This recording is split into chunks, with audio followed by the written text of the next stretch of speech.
बचपन, 55 और 95 हर उम्र के लिए यकसा मुफीद। मफाद आम्मा का आलम बरदार। जरूर सब्सक्राइब करें, लाइक करें, शेयर करें और बेल आइकन प्रेस करना न भूलें। Rabbani the scholar YouTube channel.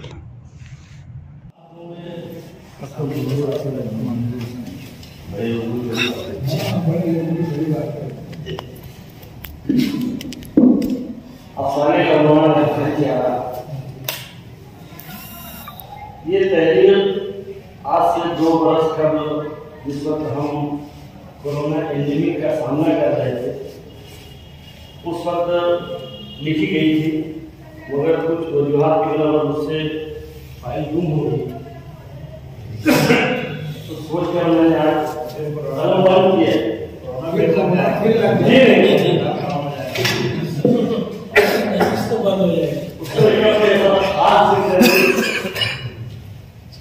दोपहर के खाने से फारिग होकर घर के बाहर शहर में बने चबूतरे पर बैठा मैं किताब पढ़ने में मशगूल था। कोरोना एंडेमिक वबा के चलते पूरे मुल्क में लॉकडाउन जारी था। मैंने अफराद का जायजा लिया।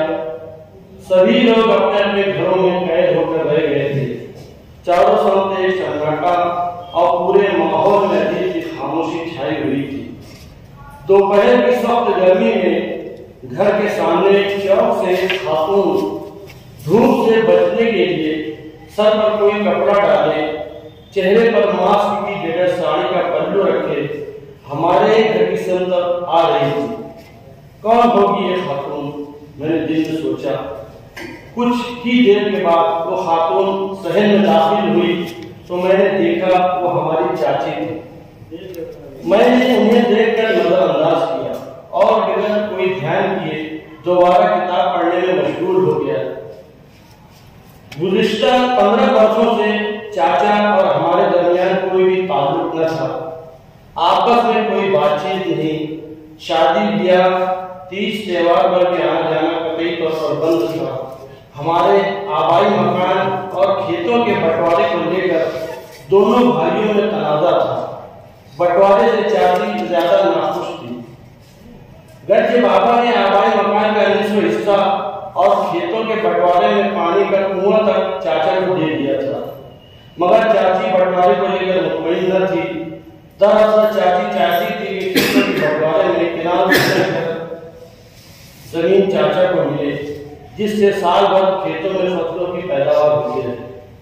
और इसी बात को लेकर उन्होंने चाचा के कान भरना शुरू कर दिया। बाबा को गुजरे 5 बरस हो गए थे। वो अक्सर कहा करते थे, तुम्हारे चाचा मेरा छोटा भाई है, अगर वो कोई गलती भी करे तो दरगुजर करना और उससे हमेशा रिश्ता बनाए रखना।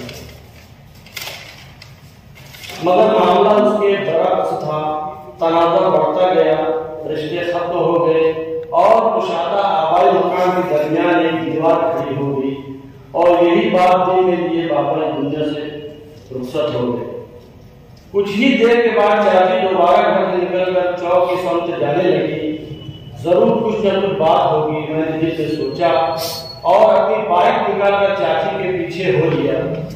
चाची चौक के आगे मोड़ पर खड़ी थी। मैंने बाइक उनके करीब ले जाकर आहिस्ता से पूछा, क्या बात है चाची? चाची बहुत घबराई हुई थी। रोहनसी होकर बोली, बेटा तुम्हें मालूम है कि चाचा को शुगर और प्रेशर की बीमारी है।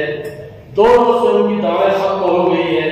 सभी दवाखाने बंद हैं, इन्हें बहुत तकलीफ हो रही है। उनकी दवाई की पर्ची दिखाना।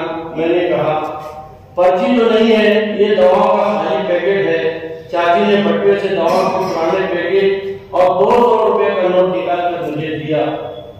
चाची तुम घर जाओ, मैं दवाएं लेकर आता हूँ। मैंने कहा, बेटा दवाएं मिल जाए तो किराना दुकान से थोड़ी दाल और चावल भी लेते आना। चाची ने फिर कहा। चाचा को एक ही बेटा था, सुनील। उसे हम बंटी कहकर बुलाते थे। बचपन में हमारे साथ ही खेला करता था, एक साथ खाना, पढ़ाई करना और स्कूल जाना। माँ तो उस पर जान छिड़कती थी। कंप्यूटर इंजीनियरिंग की पढ़ाई के लिए बेंगलोर गया। पढ़ाई खत्म करके वहीं नौकरी करने लगा और अपने कॉलेज की लड़की से शादी करके वहीं का होकर रह गया। दूसरी बेटी रश्मि थी, वो भी शादी करके अपने शौहर के साथ देहरादून में जा बसी थी। 5 साल में तो बंटी और रश्मि दिखाई दिए थे, मगर अब सब कुछ धुंधला सा हो गया है। घर में चाचा चाची अकेले रह गए थे। चाचा महकमा इरादे में कलम के ओहदे पर रहते हुए सुबुकदोश हुए थे। थोड़ी बहुत पेंशन जारी थी। बंटी और रश्मि कभी रुपए भेज देते। खेती भी पटाई पर छोड़ रखी थी, जिससे साल भर का अनाज मिल जाता। वो इसी तरह गुजर बसर होती थी। अपनी इन्हीं सोचों में गुम मेडिकल स्टोर में करीब बाइक खड़ी करके चाचा के लिए 2 महीने की दवाएं ली। करीब ही एक किराना दुकान से दाल, चावल, शक्कर और सब्जियां जो कुछ दस्तयाब थी खरीद कर घर वापस आया। माँ दरवाजे पर ही खड़ी थी और उसने मुझे सामान के साथ चाचा के घर में दाखिल होते देख लिया था। चाचा घर में कुर्सी पर बैठे हुए थे। उन्होंने मुझे घर में दाखिल होते हुए देखा। दीवार पर बाबा और चाचा की पुरानी तस्वीर लगी हुई थी। मेरा साया आहिस्ता आहिस्ता तस्वीर तक पहुंचा। दोनों की तस्वीर एक साथ देखकर मेरा दिल भर आया। आखिर 2 भाइयों की मोहब्बत का वाक़या सबूत है तस्वीर। मैंने चाची को दवाएं और सामान की थैलियां सौंप दी। चाचा कुर्सी से उठकर मेरे सर पर मोहब्बत से हाथ फेरने लगे। इतनी सारी चीजें लाने की क्या जरूरत थी? चाची ने कहा। और कितने रुपए बनते हैं? चाची ने फिर पूछा। मैंने जेब से 200 रुपए का नोट निकाल कर वापस चाची के हाथ में रख दिया। रहने दो चाची, सारे रिश्तों की खराबी इन्हीं रुपयों की वजह से है। और किसी चीज की जरूरत हो तो मुझे आवाज देना। चाचा दूसरे कमरे से गुड़ और चने लाकर मेरी जेब में डालकर अपने आंसुओं को पूछते हुए वापस कमरे में चले गए। चाचा बचपन में गुड़, चने और मूंगफली भी चुपके से मेरी जेब में डाल दिया करते थे। मुझे बचपन की वो बातें याद आ गई। मैं भी अपने आंसुओं को न रोक सका और कमरे से बाहर निकल गया। माँ ने दरवाजा खोला। उन्होंने भी मोहब्बत से मेरे सर पर हाथ फेरा। मैं उनकी आंखों में नमी और भीगी पलकों को साफ और देख रहा था। अब जब भी मैं कुछ सामान लाने के लिए बाहर जाता, चाची भी अपनी जरूरियात की चीजें मुझसे मंगवा लेती और मैं उन्हें लाकर दे देता। रिश्तों के दरमियान की खरीद आहिस्ता आहिस्ता खत्म होती जा रही थी। दिन गुजरते जा रहे थे। आज माँ को 1 महीना मुकम्मल हो चुका था। सुबह सवेरे से ही घर के दरमियान की दीवार से जोरों की आवाज आ रही थी। कोई दीवार पर जैसे हथौड़े बरसा रहा हो। चाची भागती हुई हमारे घर में दाखिल हुई। शुभम, देखना तेरे चाचा को क्या हो गया है। सुबह से अजीब सी हरकतें कर रहे हैं। इतना सुनना था कि माँ ने मुझे और मेरे छोटे भाई को लेकर चाचा के घर में दाखिल हुई। हमारे पीछे ही हमारी बीवियां भी आ पहुंची। चाचा अपने हाथों में कुदाल लिए दीवार पर जोर जोर से मार रहे थे, गोया वो इस दीवार को गिराना चाहते थे। माँ को देखते ही कुदाल बाजू में रखकर हाथ जोड़े माँ के सामने खड़े हो गए। भाभी हमें माफ कर दो, भाभी हमें माफ कर दो कहते हुए माँ के कदमों में बैठकर खाड़े मारकर रोने लगे। चाची भी माँ से गले लगकर रो रो कर माफी मांगने लगी। माँ की आंखों से भी आंसू जादू हो गए। माँ ने हम दोनों भाइयों को दीवार गिराने का हुक्म दिया। हम दोनों भाइयों और हमारी बीवियों ने एक दूसरे की जानिब देखा और इस वाक़े से हमें जो कुछ दर्द लेना था वो हमने लिया। मुल्क भर में जारी लॉकडाउन का खत्म होगा इसका हमें कुछ पता नहीं। हाँ, मगर हमारे घरों में जारी लॉकडाउन हमेशा के लिए खत्म हो गया।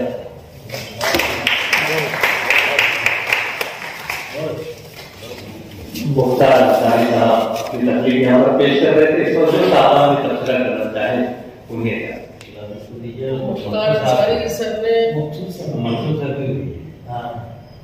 हाँ बोलिए मुख्तार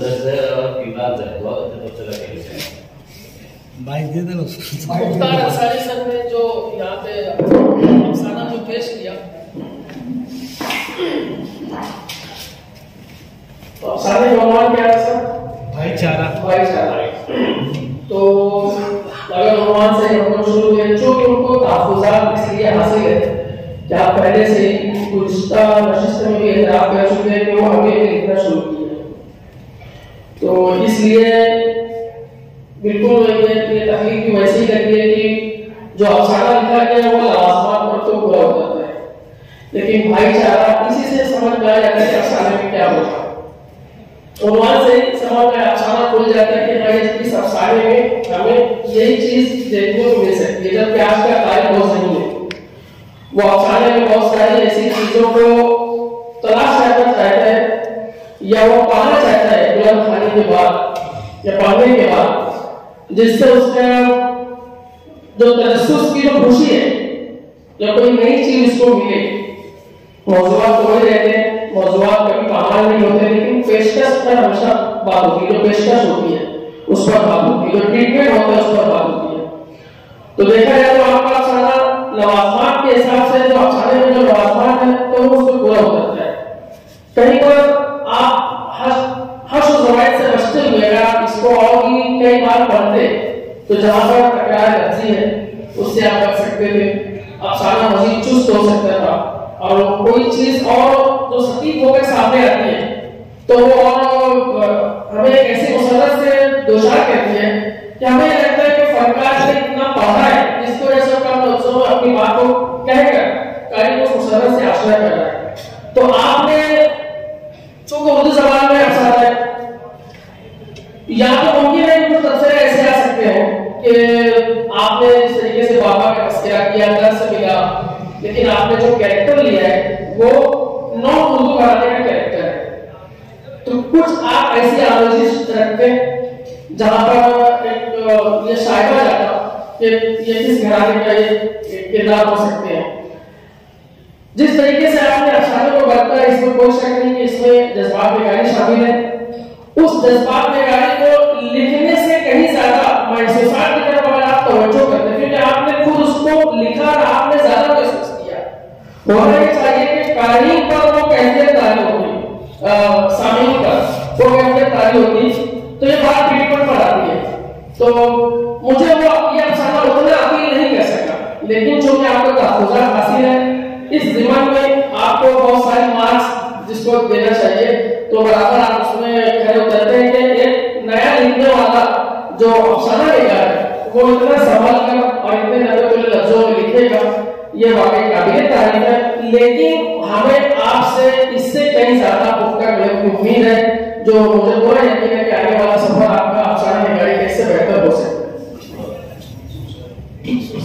हमारे मज़हब मेहमान मकसूद अज़हर साहब।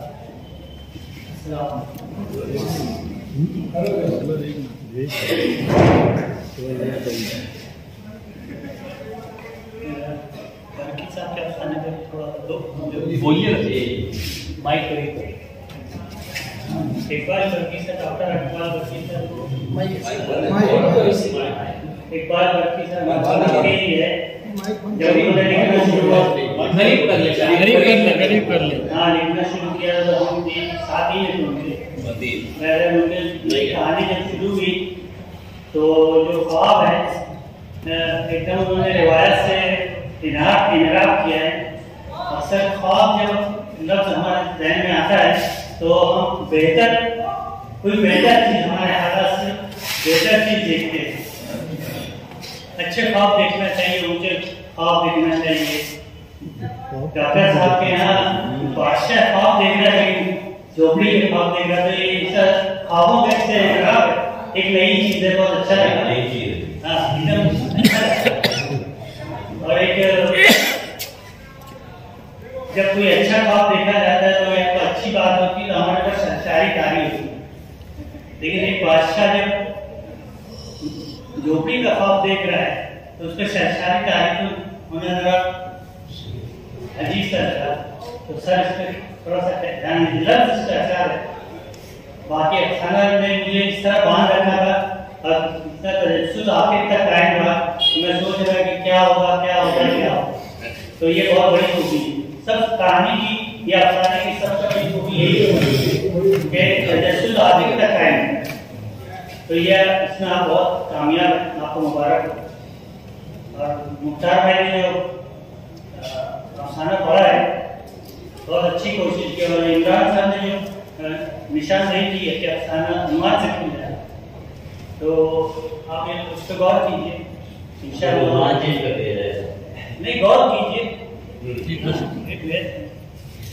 वो यानी इसके खालिक हैं है, तो उनका इख्तियार है। और दूसरी बात के बयानिया की इच्छा है आपका, अगर आप उसको दोबारा लिखिए तो इंशाल्लाह बेहतरीन अफसाना आप मालेगांव उन्हें पेश कर सकें। बहुत शुक्रिया। और कोई सवाल?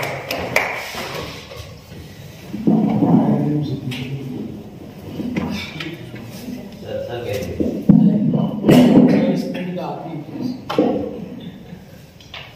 और कोई सामान अगर तबसरा करना चाहे तो उन्हें जा सकते हैं। आप कुछ कीजिए, खुद मिल जाए मुझको। हाँ देखिए, ये अफसाना जो है बयानिया रंग लिए हुए और मकालमाती अफसाना है। उर्दू में मकालमाती अफसानों की बेहद कमी थी। तो सबसे पहले तो ये है कि हम एक साल में देख रहे हैं कि पाकिस्तान से एक विवाद सर जानते होंगे, एक मैगजीन निकलता है अखबिया, तो उसका एक पूरा शुमारा कोविड के ऊपर तरतीब दिया गया। मराठी के 3 दिवाली अंक जो है कोविड पे तरतीब दिए गए कहानियां और दूसरी चीजें हैं वो, लेकिन उर्दू में बहुत कम अफसाने लिखे गए हैं कोविड के ऊपर। तो सबसे पहले बात है कि सर ने जो अफसाना पेश किया होता था हमने कोविड पर है, और एक नौजवान मालेगांव का है, मैं नाम भूल रहा हूँ अभी, सलाम लद्दाख के साथ में उन्होंने एक अफसाना पढ़ा था, एकदम नौजवान मुस्तफा है। तो बहुत अच्छा अफसाना, जैसे सर की जो अफसाने की हुनर है, हुनर भी बहुत अच्छी है, लफ्जों का जो इस्तेमाल है, बदलने का जो तरीका है वो भी अच्छा है। और इमरान साहब ने जो शायरी की, मैं उससे मुस्तफिक हूँ कि थोड़ा सा और भी उसको पढ़ेंगे बार बार, यकीनन उसमें जो हल्के से कहीं ढोल आ जाते हैं लफ्जों की बुलंद में, जुमलों की बुलंद में, तो वो दूर हो जाएगी। तो मैं मुबारकबाद देता हूँ आपको कि आपने इस मौजूद पे अपना कदम जो है उठाया और एक अच्छी कहानी तकलीफ की।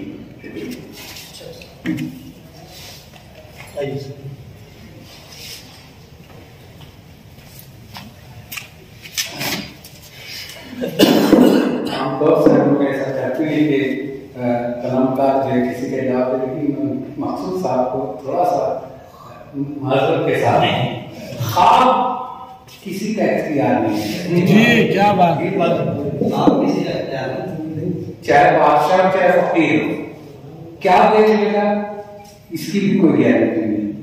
लेकिन बाज ख्वाब ऐसे होते हैं कि जागने और बेदार होने के बाद भी उसका कुछ न कुछ हिस्सा घूमता रहता है और वहां पर वो दिली कैफियत बदलती रहती है। वो लाल की जो कैफियत थी वो गुर्बत में होने के बाद भी वो उसकी सरशारी जो महसूस कर रहा था वो हिस्सा है। आई एम सॉरी, बहुत अच्छी बात है। ऐसा दूसरी बात मैं ये खाने के मुतालिक कहूँगा, ये जो मैं इसको पाकिस्तान की है वो दयाल टाइप के अफसाने, वो जो उसमें तमाम अफसाने उसने जो कलेक्ट किए, जो हिंदुस्तान, पाकिस्तान या बांग्लादेश के जो अफसाना निगार हैं, जो मुख्तलिफ ममालिक में, यूरोप में, अमेरिका में बसे हुए, उनके अफसानों को सिलेक्ट करके तरतीब दी है। वो ज्यादातर वो नफ्सियाती अफसाने हैं और मैं इस अफसाने को उसी आईने में देखता हूँ। वो कोविड एक बहाना है, वो पीक लेवल पर आ जाता है। धीरे धीरे धीरे धीरे जो नफ्सियाती गिरहें खुलती जाती हैं, वो नफ्सियात का ही असर था कि वो शुगर का पेशेंट हुआ, यानी वो जिस कश्मकश से जीता रहा उसके भाई के इंतकाल के बाद वो कैरेक्टर, और वो जो बाजू में ही रहते हुए वो फैमिली जो महसूस करती और वो चाची जो महसूस करती, ये नफ्सियात की इंतहा थी कि वो ना चाहते हुए भी उस घर के अंदर गए जहां वो नहीं जाना चाहती थी। और इतने वर्षों से उनका 5 साल पहले वो बड़े भाई, ये जो जिस ढंग से वो धीरे धीरे और वो उसका क्लाइमेक्स था कि सारी जो जहनी दबाव वो कुल्हाड़ी लेकर वो कुदाल लेकर दीवार पर वो मार दिया, वो टूट गया, यानी वो तमाम गिरने वहां पर खुल जाती है। और वो जो है वो जहन ये नफ्सियाती जो दबाव की कहानी थी, मैं समझता हूँ मुमताज साहब खुद भी नहीं जानते थे कि वो क्या कर रहे हैं, ये क्या लिख रहे हैं। मैं उनको एक ऐसा कामयाब अफसाना लिखने पर मुबारकबाद देता हूँ। बहुत बहुत शुक्रिया।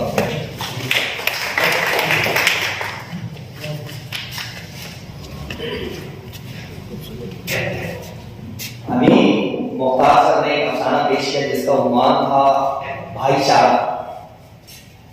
अब क्या उसके ऊपर बहुत ज्यादा बात कर, मैं बैठा बैठा सोच रहा था कहानी को सुनने के बाद, अफसाने को सुनने के बाद में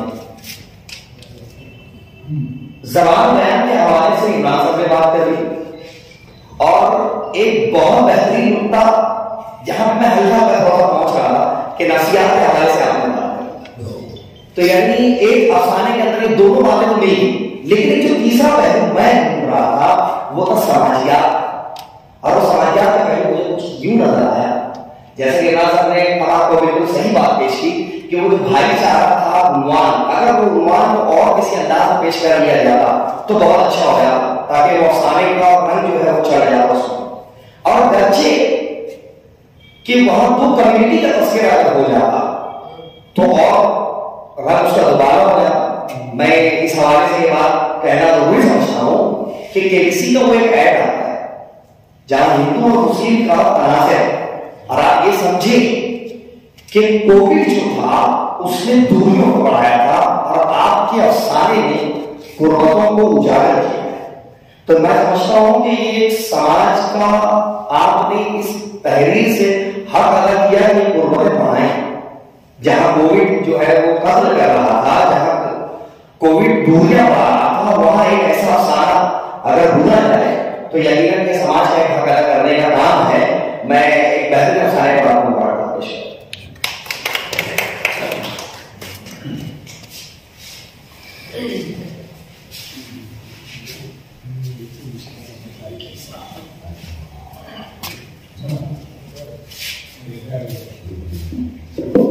अफसाने का उन्वान इस पर तो बात हो चुकी है, लेकिन मैं इसमें कहीं तजाद महसूस कर रहा हूँ। जैसे जब अफसाने का रावी बैठा हुआ किताब पढ़ रहा है, चाची आती है तो नजरअंदाज करता है, उसे नजरअंदाज करना चाहिए था। वजह यह है कि वो बरसों से देखा था कि रिश्ता नहीं है, ये उसकी नफ्सियात थी।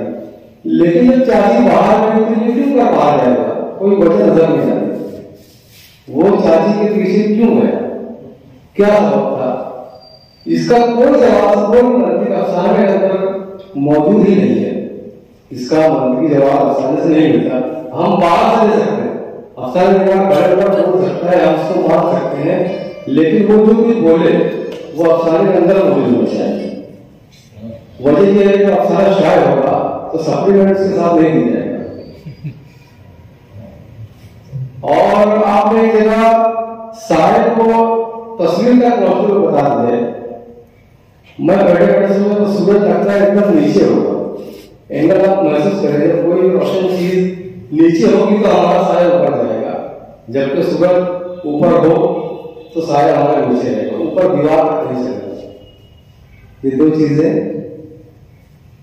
और बाकी आपका बयानिया बहुत अच्छा है, जबान आपकी अच्छी है। अफसाना जब वो खुदा मान रहा है वहां पर खत्म हो जाता है। आपकी वजाहत में आपके तासुर अफसाने के तासुर भारत वहां पर अगर खत्म हो जाता और ऐसे तरीके से खत्म पूरा तासुर वहां पर कार्यक्रम वादे जाता है, सब हो जाता है, लेकिन आपने वजाहत करने के चक्कर में उसे कहानी बना दिया। कहानी कागज पर खत्म होती है, जहन में भी खत्म हो जाती है, लेकिन अफसाना जो होता है कागज पर खत्म होता है तो जहनों में चलना शुरू हो जाते हैं। अगर मेरी बातें गलत तो रद्द कर दीजिएगा, अगर अच्छी लगे तो गौर कीजिएगा।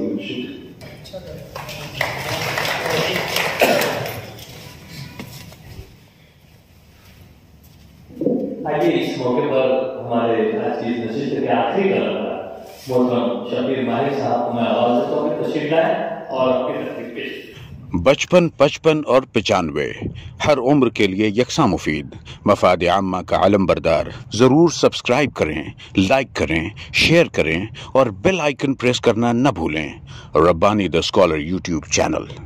Rabbani the scholar YouTube channel इल्मी, अदबी, दीनी, मिली, समाजी, सकाफती, तहजीबी, फलाही, तिब्बी, फ़न्नी, माशी, तिजारती, माशरती, इंतज़ामी, इनकलाबी, तहरीकी, तहकीकी, तकनीकी, तफ्तीशी, तामीरी, तालीमी व मालूमाती यूट्यूब चैनल। ज़रूर सब्सक्राइब करें, लाइक करें, शेयर करें और बेल आइकन प्रेस करें। Rabbani the scholar YouTube channel.